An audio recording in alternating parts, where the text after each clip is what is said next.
ओम श्री परमात्मने नमः। अथाचैनं नित्यजातं नित्यं वा मनसि मृतं तथापि त्वं महाबाहो नैवं शोचितुमर्हसि। जातस्य हि ध्रुवो मृत्युर्ध्रुवं जन्म मृतस्य च तस्माद् परिहार्यर्थे ना त्वं शोचितुमर्हसि। तथापि यदि तुम इस आत्मा को सदा जन्म लेने वाला और सदा मरने वाला मानते हो तो भी हे महाबाहु अर्जुन, तुझे इसके लिए शोक नहीं करना चाहिए, क्योंकि जिसने जन्म लिया है उसकी मृत्यु अवश्यंभावी है और जो मर गया है उसका पुनः जन्म होना निश्चित है। तब तुम अवश्यंभावी के लिए शोक क्यों करते हो? एक साधारण मनुष्य का सबसे बड़ा भय मृत्यु होता है, परंतु जो योगी होता है वह अपने मन को और प्राण शक्ति को नियंत्रित करता है और ज्ञान के द्वारा वह जान जाता है कि यह आंतरिक शक्ति और यह नश्वर शरीर एक रूप नहीं है, यह दोनों अलग अलग हैं। इस अवस्था से वह भली भांति परिचित होता है, इसीलिए इस मृत्यु के साथ आने वाले दुख को वह जीत जाता है। इसके विपरीत यदि इस माया के प्रभाव से कभी कोई भक्त स्वयं को और अपनी आत्मा को किसी भी प्रकार से नश्वर शरीर के साथ जटिल रूप से संबंधित मानता है, अटैच मानता है, तो भी उसके लिए शोक करना मूर्खता है। जब तक आत्मा कर्म द्वारा जन्म और मृत्यु की कोठरियों में बंदी होने के लिए बाध्य है, दुख के वशीभूत होने से कुछ भी प्राप्त नहीं होगा। किसी भी भक्त के लिए यह अधिक लाभप्रद होगा कि वो अपनी सच्ची प्रकृति के अनुसार अपनी इच्छा शक्ति और दृढ़ संकल्प का उपयोग करे और अपने मन को आनंद में आत्मा के साथ एक रूप करे, ना कि इस नश्वर शरीर के साथ। जब एक बार अमर आत्मा शरीर के साथ अपनी एक रूपता को खो देती है, अर्थात जब वह जान जाती है कि आत्मा और शरीर दोनों अलग हैं, तो आत्मा मुक्त हो जाती है। इसीलिए एक सच्चा व्यवहारिक व्यक्ति जो परिणामों के लिए उत्सुक है कि इस कार्य का क्या रिजल्ट होगा, केवल तुच्छ सांसारिक कर्म, जन्म और मरण के चक्करों में और इन अस्पष्ट अटकलों में ही व्यस्त रह के अपना जीवन व्यर्थ कर देता है। इसके विपरीत इस आत्मा को जानने के लिए एक योगी सदैव गहरे ध्यान में ही अपना समय व्यतीत करता है। इस श्लोक में यह समझाना भी आवश्यक है कि भगवान ने यह नहीं कहा है कि हर व्यक्ति का जन्म और मरण होता है।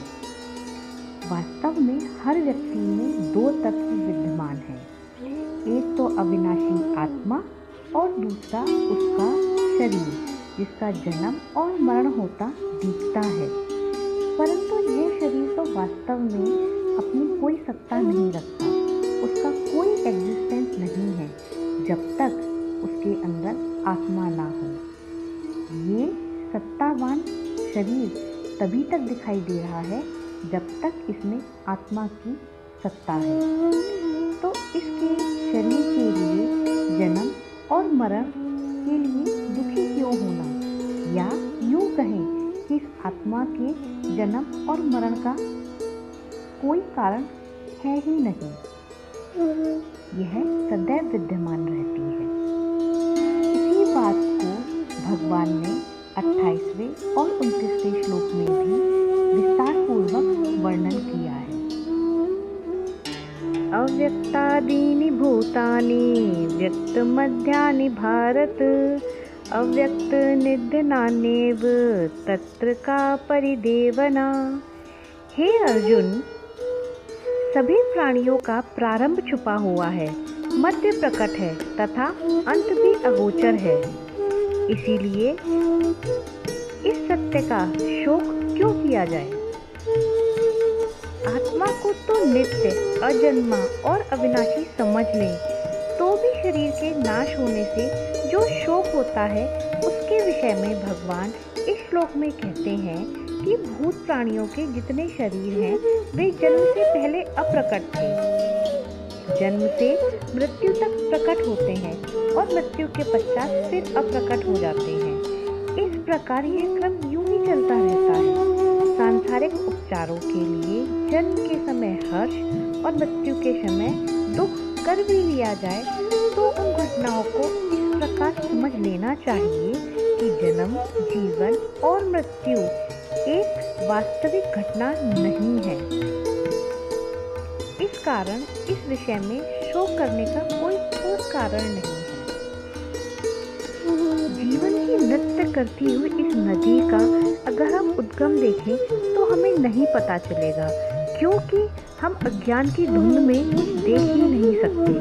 इसी तरीके से इस रूपहली नदी का अंत भी रहस्य में डूबा हुआ है। केवल मध्य भाग मानव जाति की क्षीण दृष्टि के सामने प्रकट होता है, क्योंकि हम उन्हें अपनी आंखों से देख सकते हैं। तब किसी ऐसे विषय पे दुख क्यों मनाया जाए जिसका किसी भी नश्वर प्राणी द्वारा समाधान नहीं हो सकता।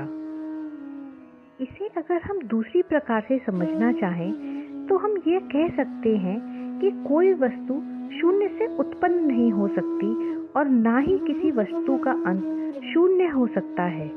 इसीलिए इस जीवन का यह अद्भुत नाटक, एक रहस्यमय लीला किसी न किसी परम कारण की वजह से ही अस्तित्व में है। हम अपनी विवेक बुद्धि और अंतर्ज्ञान के विकास से इस पहेली के हल को निकाल सकते हैं, जो हल है ईश्वर और मनुष्य के बीच में संचार, यानी communication between God and human by meditation. जब तक एक भक्त की बुद्धि ब्रह्म चैतन्य में स्थापित नहीं हो जाती है, तब तक ईश्वर मनुष्य को इस सृष्टि का अभिप्राय कभी नहीं व्यक्त करते हैं। हम साधारण मनुष्य अपनी क्षमता और विवेक के अनुसार सभी कार्यों को किसी न किसी संबंधों में समेट लेते हैं। हर कार्य के लिए कोई कारण देखते हैं। इस प्रकार इस कारण रहित ईश्वर के उद्देश्य के विषय में हम साधारण मनुष्य कैसे समझ सकते हैं? तो हम ये कह सकते हैं कि इस श्लोक का उद्देश्य एक रहस्य समझने के लिए भी है। यह रहस्य हमें प्रेरित करता है कि इन मनुष्य आँखों से जो दिखाई देने वाली चीज़ों के पीछे ना दिखाई देने वाला सर्वत्र व्याप्त ब्रह्म है, वही सच्चे हैं और उन्हीं से ही हमें अपने संबंध बनाने चाहिए और उनको जानने के लिए ही अपने आप को प्रोत्साहित करना चाहिए। जैसा कि हम सभी देखते हैं कि दिखाई देने वाले वस्तुओं के मध्य में तो समझ आते हैं, परंतु ना उनका प्रारंभ समझ आता है और ना उनका अंत। इसीलिए इस अज्ञात नियति और ना उत्तर मिल पाने वाले इन प्रश्नों पे दुखी नहीं होना चाहिए। इन सब से हमें कुछ भी प्राप्त नहीं होगा।